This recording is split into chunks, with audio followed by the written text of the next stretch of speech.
Can a brand new oxygen sensor give you a used car the gas mileage you used to get when it was brand new? Is it a myth or is it a fact? Let's find out.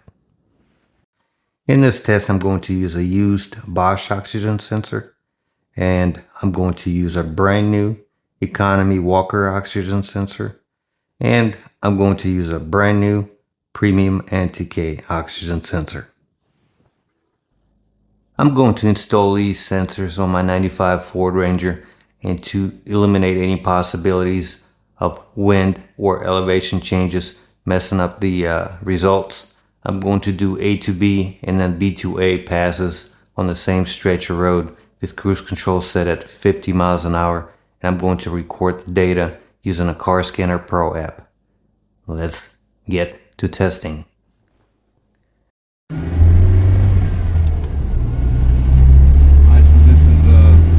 Bosch oxygen sensor.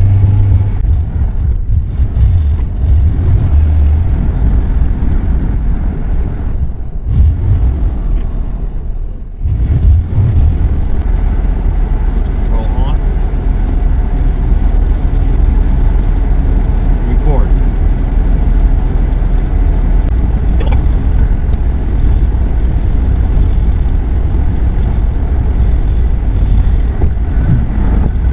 Record.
Control on.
Record. Record.